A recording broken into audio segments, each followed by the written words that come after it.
Үзэгч өнөөдөр болохоор үргэлжлүүлсээр за өглөөний мэндийг дахин хүргье.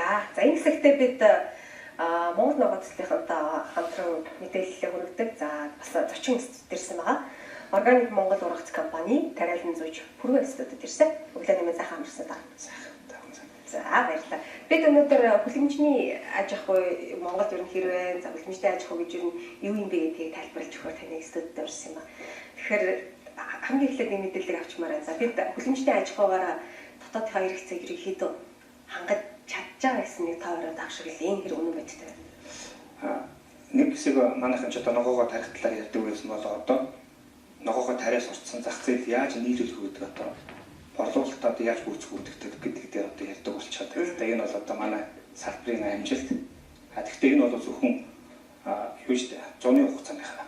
Тэгээд тэрнээсээ цааш бид нарын хийх ёстой ажлууд бол тариалтынхаа хугацааг уртасгах. Тэгээд жилийн 4 улираад 360 хоногт орохцоо авах. Ийм зорилттой ажиллаж байна. Яг ерөнхийдөө тайлбарлаад бидэнд энгийн нэрийг тайлбарлаад өгөхгүй юу? Хүлэмжийн аж ахуй гэж юу хэлээд байгаа юм бэ гэдгийг.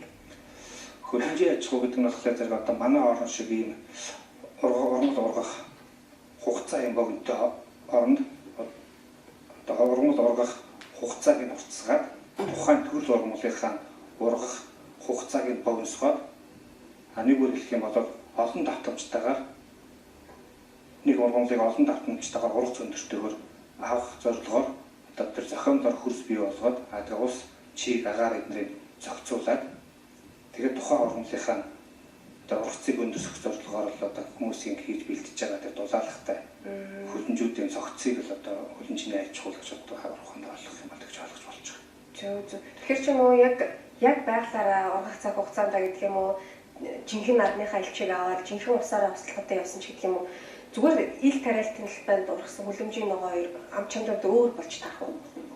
Тэр бол шал өөр.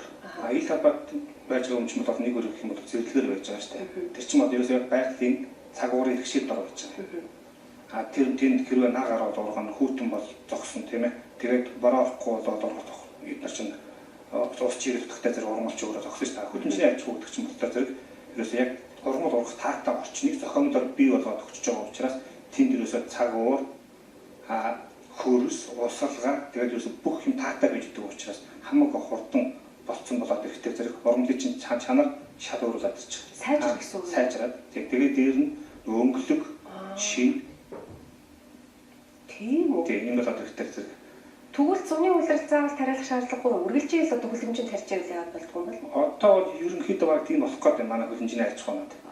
Тийм. Зуны хугацаанд бол ер нь одоо тариал зарим үед хийх үү бид нар хийх шаардлага байна уу гэж одоо яригадаад байна шүү дээ. Ягаад гэвэл зэрэг одоо энэ ургацыг чинь эрэлттэй хэсэг хийж байгаа тийм ээ.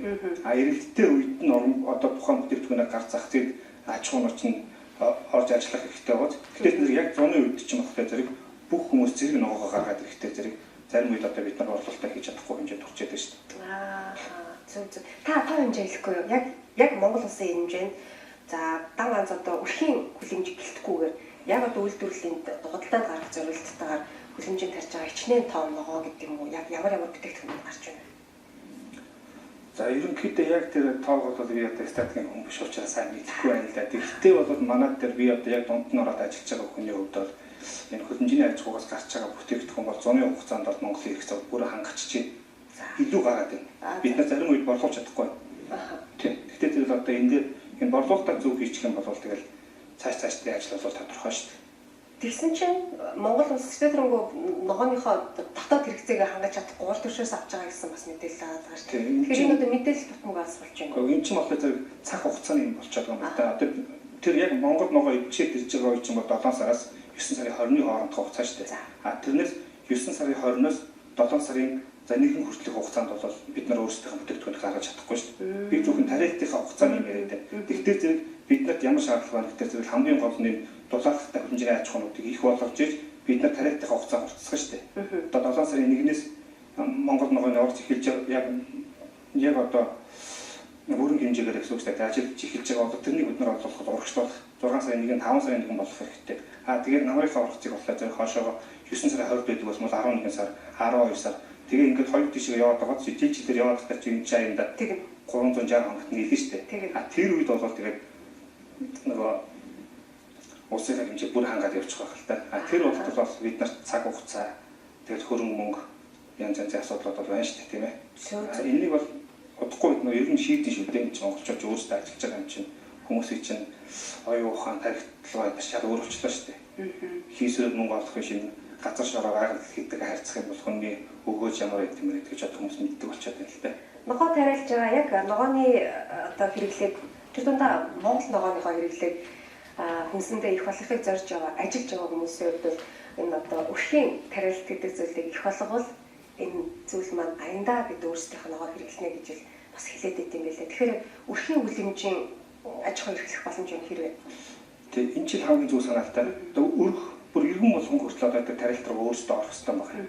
Тэгжиж иргэн чинь өөрөө өрх болно тийм ээ. Иргэн хүн өөрөө ажиллаж байгаа гэдэг чинь одоо бүр өөх таны ижил ах トゥ эднэрийг ихтгэл өрхий аж болж байгаа гэсэн чинь. Тэгээ өрхий аж ахуй газар болгонд ингээ ажиллаад байгаа чи ихний ээж нь тэд өөрсдөө өрхийн хэрэгцээг авчиж байгаа. Тэгэхээр энэ зэрэг юм сураад хийгээд халбаа үзээд ирэхдээ бүтээгдэхүүн гарч байгаа. Гэхдээ тэр аж ахуй өршөлтөө боловч болно, толгондоо боловч болно. Тэгжээд нөгөөрхөө аж ахуйн төгжөө байж байгаа чинь хажууд дахиад нэг хүн энэ ингээд хөгжөөд хахад би яаж хөгжихгүй болох вэ? Манайхан ч тийм шүү дээ. Тэгээд дараагийн аж ахуй хөгжөөд эхэлнэ. Тэгжээд сум тосгоноор хөгжөөд ирэх юм бол дараагийн сум тосгон хөгжөөд ирж штэ. Тэгээд ингээд нэгдээд ирэхдээ тэр өрхийн аж ахуйнаас гарч байгаа бүтээгдэхүүн чинь илүү золиодортой зах зээл дээр орно. Зах зээл дээр ороод ирэхдээ чинь зэрэг нөгөө хэрэгцээтэй байгаа хүмүүс чинь аль болох бэлэн шин хямдхан бүтээгдэхүүн авч эхэлж штэ. Тэндээс нь хамгийн гол нь өрхийн аж ахуйнууд чухал. Одоо бол ерөөсөн манайд өрхийн аж ахуйн тэр хэрэгцээд маш их байна шүү дээ.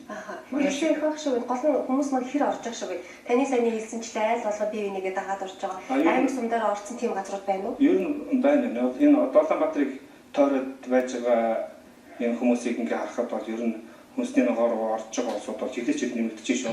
Хамгийн гол нь энд юу гэхтэй зэрэг манайхан чинь нэг орчхоод эхний жил орчхоод эхний жил янз бүрийн гарна шүү дээ. Хүнд юу ч болж болно тийм ээ. Мөнгө сахгүйж байж болно, байгаль цагуурч байж болно, ногоогоо танихгүй хүн байж байгаа одоо зүрээ мэдхгүй хүн байж байгаа тийм. Энэ болгон орчхоод эхний жил зарим нэг болоод бас хэрвээ нэг ашиг олохгүй байх юм бол орчиж байгаа. Тэндээ болно. Би хүн болгонд хэлдэг. Зүгээр л юмдаа тууштай байх. Одоо энэ жил хэрвээ чи юм олохгүй бол чи толгойдоо мэдлэгтэй болчихсон. Одоо яг аргаар мэддэг болсон тийм. Хүнээ таниад авчихсан. Хаагаар яаж борлуулах мэддэг болсон. Ирэх жил чиний ашиг тосч байгаа гэж хүмүүс хэлдэг юм л та. Ер нь эхлэх үйл яаж эхлэх вэ? Би одоо тэрийг ингээ хэлэнгүүтээс газар мадраа байвал нэг их хамгийн өөргөө зоржуулах хэрэгтэй. Тэгээд дээр нь яг манайч бүх юм бэлэн байж штэ. Газар бол хаасаагүй бай. Тийм л өрхийн дараад гэдэг чинь зөвхөн хашаа дотроо ногоогоо тариад эхлэн штэ. Тэгэхээр тэндээс чи ихний ээж юм сураад аав. Тэгээд тэр ногоогоо борлуулах гэдэг энэ нөгөө явна хүмүүстэй тарилцсан. Тэгээ явахтай чинь аавыг гэсэн уус зөндөө. Одоо зүгээр хаасаагүй. Одоо энэ ингээд энэ ресторануудын нийлэлтийн усоо чинь аюул хүнс аав. Аюул хүнс авах гэдэг нь хамгийн гол юм бид нарт нэг тэр улсуудын хэрэгцээг хангах хамгийн гол байна. Тэгээд одоо бас нэг толгомцоос олох гэдэг миний яриад байдаг тасралтгүй байх чанар байгаа юм л да. Тууштай. Техникийг бий болгохын тулд бид нар ганцаараа тариалаг бид нар хэзээ ч Монголын хэрэгцээг хангах чадахгүй. Гэхдээ тэр бид нар аль болоход олоолаа байж ш тэ. Эрхэн нэг гэхгүй. Тэгээд нэг хүн ч их нэг юм чадаад байгаа гэдэг ш. Тэгээд ногооны шин төрөл одоо маш олон байна. Дээр нь зөвхөн бидний нодж байгаа ногоогоо хязгаарлахдаггүй дэлхийн зах зээл дээр чинь бидний таньж мэдрэхгүй маш олон төрлийн ногоо байна шүү дээ. Тэрнийг ороод ирж ил тэгээд өөрөөсөө таньдаг мэддэг бол ялангуяа нүүдэлчдийн соёлоос одоо энэ хотын соёл шилжин гэдэг чинь хамгийн ихлэж хүснээр асуудал гэж бид нар шийдэн шүү дээ. Тийм биз. Одоо шийдэл артишокыг бид нар уулч чадсан тийм. Тийм артишокыг бид нар уулж чадсан шүү дээ. Гадаад шиг компани ямар сайхан ургуулаа. Одоо дээр нь бидний ингэ Монгол хизээж урахгүй гэж хэлсэн хаш чинжөө бид нар ч юм бол одоо аль хэдийн ургаад эхэлсэн шүү дээ. Хангалттай орлоо. Ер нь ингээд бид дотооддоо төр засгаас бусна гэх юм удаа ингээд хичээгээл хийгээл яваад байт юм да. Ер нь ямар дэмжлэг та бүхэнд хэрэгтэй гэдэг юм бэ?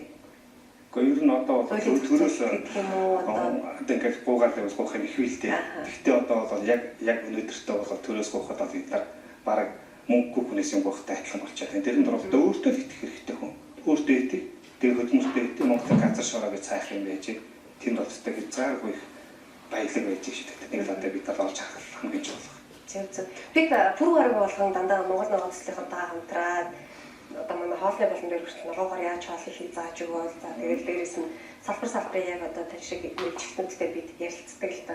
Тэгээд төгсгөл нь бас танд нээлттэй үлдээнээр нь яг энэ чиглэлээр бид ер нь юу их хэвтэй юм бэ? Таны ер нь бодож одоо хэлхийг хүсдэг, гэр мэдээлэл хэрэгслүүдээр хэлхийг хүсдэг зүйл юм уу гэдэг вэ? энэ газар тариаллын салбар руу орох бол хамгийн нэм чухал асуудал л да. Гэхдээ хүн ерөөсөө одоо туршиж биш. Яг л онжид орох хэрэгтэй байна. Гэхдээ зэрэг аль болох мэддэг улсуудаас маш сайн зөвлөгөө аваад тэгээд өөртөө ихтэй тууштай. Тэгээд бас ч бас энэ газар тариаллын салбар ч бас нэг үнэн жоох гэсэн чанар байгаа. Тэр юу гэхлээр зэрэг ерөөсөө яг л бургамлыг өөрийнхөө чанараар оруулах хэрэгтэй. Түүнээс одоо тэрж энэ янз янзын хүмүүстэй адилхан бас эрчимжүүлэх ил хэлтийн бодис спортоо ингээд нэг хачин бас хүмүүс хийж хурцгаа байж тээ. Ийм юм ч одоо манайд бас дагаа ороод ирсэн байна. Гэхдээ тэр тийм юм ойлгох хэрэглэхгүйгээр л ногоогоо яг сайхан органикаар цэвэр бүтээгдэхүүн ард түмэнд нийлүүлээд авах юм бол хүний нөгөө нэг төрлийн хэрэг гэж байдаг шүү дээ. Өнөөдөр гой ногоо нийлэл амтаа ногоо танд авчирах гэх юм бол таны ногоо маргааш дахиад авах. Тэрс ногоо тавьсан хүн хоёр сонголт өгдөг. Нэгийг зарах, эсвэл хаях. Ялангуяа хүлэмжний ногоо. Тэр төмс байцаар таадгалнаас олох байхгүй шүү дээ. Бид нар ч одоо өглөө болгон шинэ ногоог л зарж иж дамжтанд хөрнө өгөхөөс өнөөдөр хураацсан ногоог өглөө зарч чаддаггүй болоод маргааш шинэ ламгуун дээр авчиж өгнөөс олох байхгүй болсон шүү дээ. Оо тийм. Тэгээ заавал шинэ ногоо хүмүүс одоо чаддаг болчихсон. Тэгвэл зэрэг тэр чанарыг л хадгалахын тулд өөртөө ихтэй үнэнчил байх хэрэгтэй. Таач одоо тийм нэсдэг. Аль болох шинэ ногоо хүн авчиж өгөөл юм маргааш хэрэг аваад тийм. Хэрвээ нэг үедээ тань сонсон ногоо авчирах юм бол та маргааш өөр хүнээс авах сонголттой болсон шүү дээ. Манай ч одоо 40 ногоо байж хүмүүс нэг өвтөлтөнд дэлгдэг болсон цаг. Одоо бол яг 50 цаг нь болчиход байна л дээ. За баярлалаа. Та бүхний ажилд амжилт хүсье. За. Хэд органик Монгол ургац компаниг тариалан зүйч. За, бүргэлдээ ярилцлаа. Үзэгч та бүхэн манаас хүлэмжийн их аж ахуйн сонирхож үзээрэй. Гол намын гол мэргэжлийн үнээс зөвлөгөө авах зүйтэй юм биш үү. За одоо мөнгөтэй авах хүндээ соёл урлагийн мэдээлэл хүргэнэ.